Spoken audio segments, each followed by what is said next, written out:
how do we look at this very large industry? How do we put it into context? How do we understand the drivers of what's happening underneath the industry?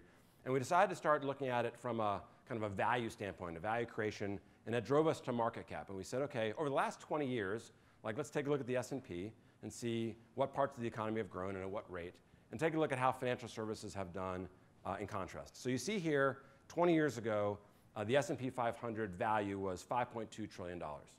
So like a good number. And 20 years later, $17 trillion. So we've seen some really healthy growth in the S&P 500. It's about 6%, a little more than 6% compounded growth rate, and that compares to the GDP growth of about 2.5%. So what that says to me is that the economy, right, has been growing at a pretty healthy rate, and the Fortune 500 has actually been growing in value at a greater rate than the rest of the economy. So you're seeing the large get larger, and the small maybe are struggling a little bit in comparison. And we said, okay, let's look at the 17 trillion and where the delta is about 12 trillion. Let's look at kind of what are the drivers of that growth in market cap. So first, we decided let's take a look at the technology sector. We would all agree technology is driving our economy today. It's one of the fundamentals underneath our economy. And certainly, if any sector of the economy has grown, you'd think it's technology. And in fact, it has 9% compounded annual growth rate for technology, and it accounts for 17% of the expansion in the S&P 500 value. So, what accounts for the growth in tech? Well, that one's not very hard to answer, right? Apple, Google, and Microsoft are 3 of the 10 largest market cap companies in the S&P 500, so clearly they're driving a lot of value. Just in the last 10 years, you've had companies that didn't even exist, Facebook, Twitter, Workday, LinkedIn, add tremendous value to the S&P 500. So clearly, tech is driving a lot of it. Connected devices, we would all agree, like over 5 billion connected devices around the world. And as much as I'd hate to say it, this kind of looks like my family, for those of you who know my family. And I know for those of you who have kids of these ages, this looks like your family. Unless you're maybe a stricter parent than I am, this is kind of what they look like. In fact, I'm embarrassed to admit that I bought my dog, I was curious, I bought my dog a whistle, which is like a Fitbit for dogs over the weekend, and he's not as happy as that dog. I will tell you that I saw the data coming off it, and he sleeps a lot, and he's definitely not that happy. But nonetheless, a lot of connected devices. So, okay, so we know technology, big driver of the S&P. Well, what's another one? Well, obviously, healthcare. We've just come off of 5 years of marketing for and against Obamacare, and clearly it's been a big issue in our society. So sure enough, look at healthcare, the data, 12% of the expansion in the S&P and 7% compounded growth rate. So tech was 9%, healthcare 7%. Why? Like pretty obvious, right? We've got baby boomers coming up. 20% of the population by 2030 in America will be elderly, to give you an example. Healthcare today is 23% of GDP. Like a quarter of all dollars to our economy come through healthcare. And I heard a stat the other day, life expectancy is growing to the point where kids born today, life expectancy in America is 100 years old, right? So we're just seeing burgeoning healthcare costs. So okay, great. Tech's growing, healthcare is growing. So what about financial services, right? Like, what's happening in financial services and what's that number look like? Well, here's what's a surprise to us, and I think it might be a surprise to you. Financial services, $2.3 trillion, right? And growing, as you can see, 20% growth from the S&P and a 9% compounded growth rate. So FinTech growing over the last 20 years as fast as tech and faster than healthcare. Like that is not intuitive to me. I don't know if that's intuitive to you, but it was definitely not intuitive to me. And I was like, what is causing that? Like, what is the driver of that? Like, how do we make sense of why FinTech would be growing at the same rate of tech and of healthcare? Well, we started to like peel back the onion and take a look at a bunch of data. And in fact, you've seen dramatic bank consolidation, okay? Like that's, I wouldn't say that's really innovative. You had the erosion and reversal of Glass-Steagall, which meant like large bank merger. But as you consolidate banks and maybe they get a little more efficient, it's not like they've innovated on the product side, right? I mean, it's still checks and ATMs and credit cards. It's not like they are driving innovation. So the growth is not coming from big banks and the products and services they offer. What about wealth management? Okay, so big innovation in wealth management, ETFs. But ETFs really are just taking money from mutual funds and being reinvested in the form of ETFs. So it's not like ETFs, you could argue, account for a large part of the growth of FinTech. How about like mobile payments, mobile banking? Well, definitely seeing a lot of growth, but mobile payments and mobile banking doesn't account for part of the $2 trillion of value creation that happened in financial technologies. And in fact, when I started to really think about it, I thought, man, 2008, we saw such a contraction. We saw AIG and Bear Stearns that you would in fact have thought that maybe financial technology and financial services like contracted, didn't grow. And yet even despite that, we saw growth. So we're like, okay, it's not intuitive by any stretch. Where's the growth coming from? How do we figure this out? Like, let's dive in even deeper. Okay, so we did. And we tried to figure out like what is at the core of all financial services transactions today? Like what drives the industry? If you really just think about it and you try to simplify it, like where is value created? And in fact, value is created in 4 places. Really, I mean, simply, if you want to like boil the entire industry down, it's 4 things. It's the transfer of value and the people that take some exchange for that transfer of value. That's one. Whether it's money, currency, commodities, doesn't matter. The transfer of value is one. Second one is credit, right? The risk that some will take in extending credit is like a very large driver, the second driver. The third is really equity, the risk you take being an owner of something. I don't care whether it's a car, a house, a commodity, a stock. The taking of risk against an equity is core to the creation of value in financial services. And then finally, it's the application and measure of risk against an event, right? Really, we think of that just as insurance, but fundamentally, you're simply just boiled down to like measure risk, and either take a risk or you don't take a risk against an event. So those 4 things at their core have to be growing. One or more of them have to be growing for financial services to be growing. So in looking at those 4 things, we're like, okay, it just still like that was not, like that did not uncover for us the answer. So we decided to go even deeper than the 4 key drivers of where tech comes from. And so we're Silicon Valley guys. We live in the heart of Silicon Valley. It's like, what analogy can we point to? What industry has a core driver to it that has led to an explosion of value creation? And given that we're in Silicon Valley, we're like, let's look at tech. Like, we know tech pretty well. We know it better than other industries. So, okay, tech is an easy one, right? The microprocessor, the chip. Like, the chip is at the core of the last 50 years of all tech innovation. Like, that's easy. And in fact, you can see from it Moore's law on the left, right? We all know that Moore's law, like putting more capacity on a chip, like drives up capability, drives down cost. And in fact, you can see computing cost is on the right side. So increase in capability, decrease in cost. That fundamentally has driven a lot of tech innovation and has driven certain subsectors of tech to really explode. So that fundamental has driven, let's take a couple industries. Storage cost. Storage cost has crashed simply as a function of the microprocessor. Bandwidth.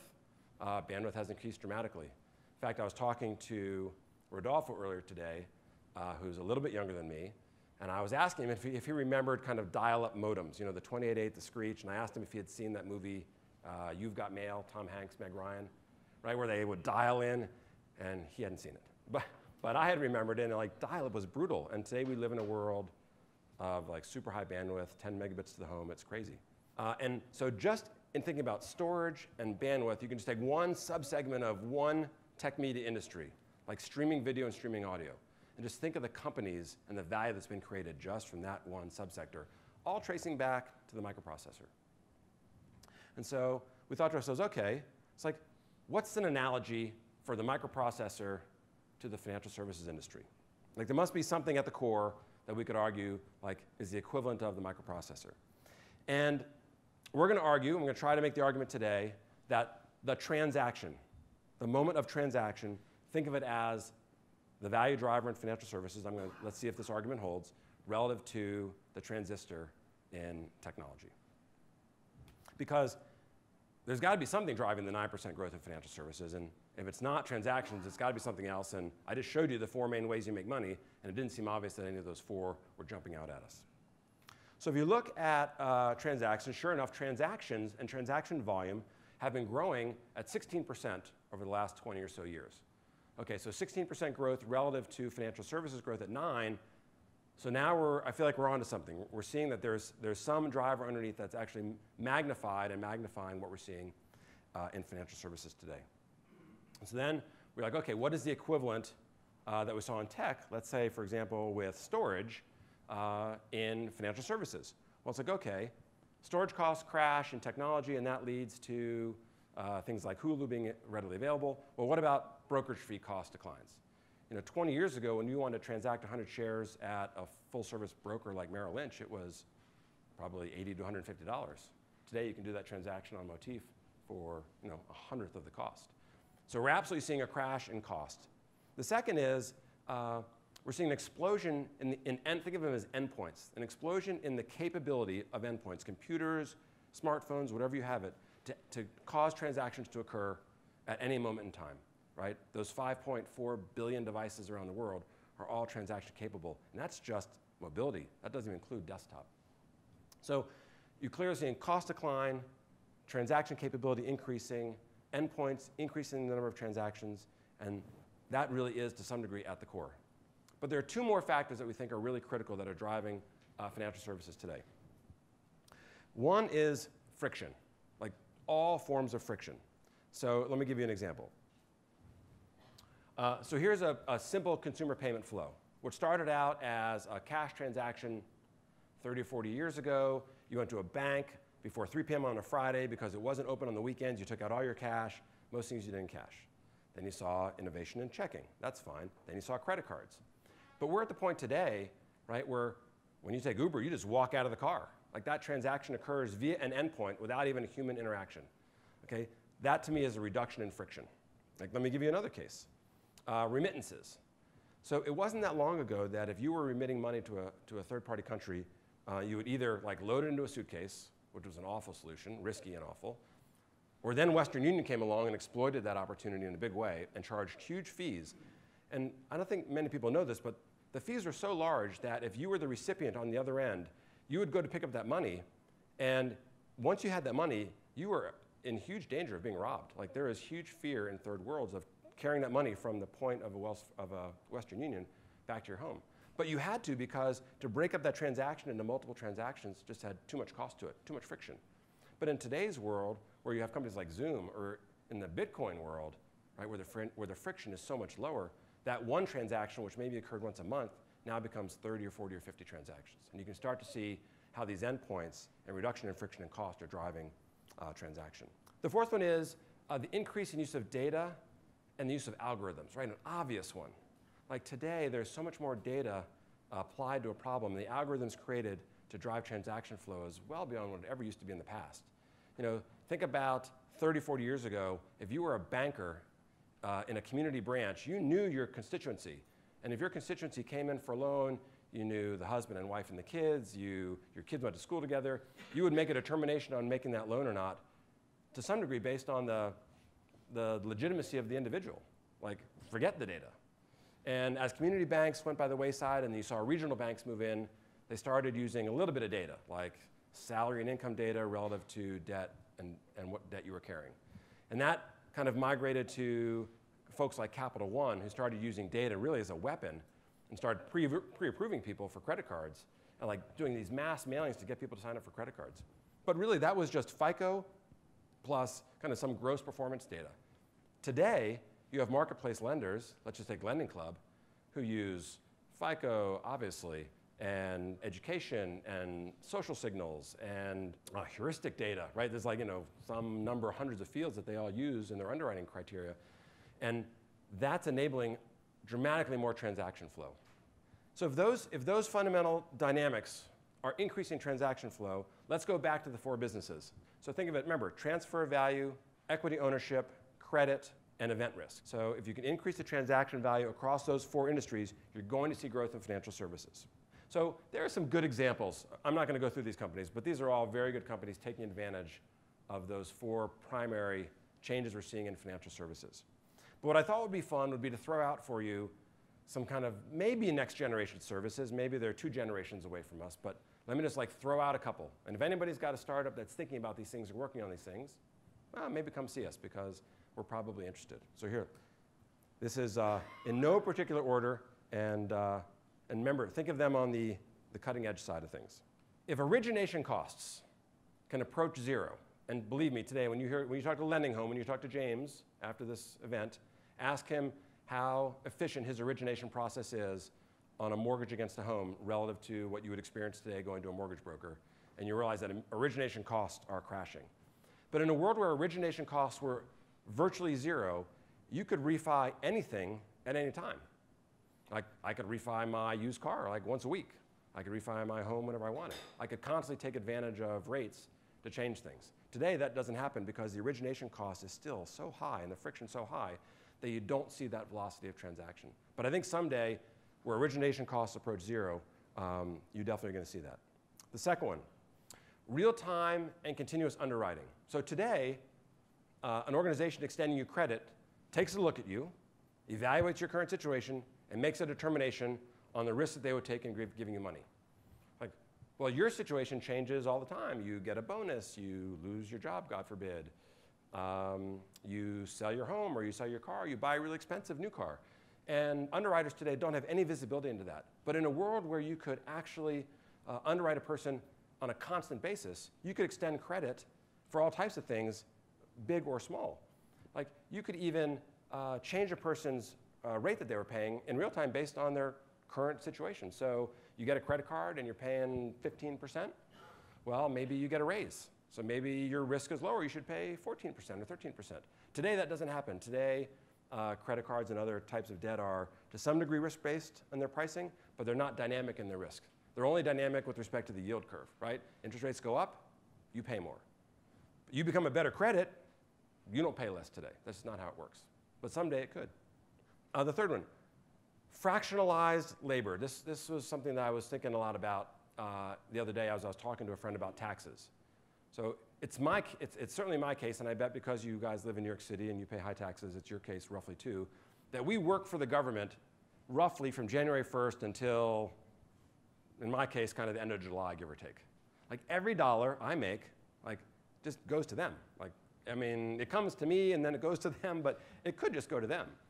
Well, imagine a world where when you get paid, like, why go provide effort, work at a company, have a company's payroll processing, pay you, have that money move into your account, so that then you can then turn over and hand it to your mortgage company or your credit card company or for your car lease.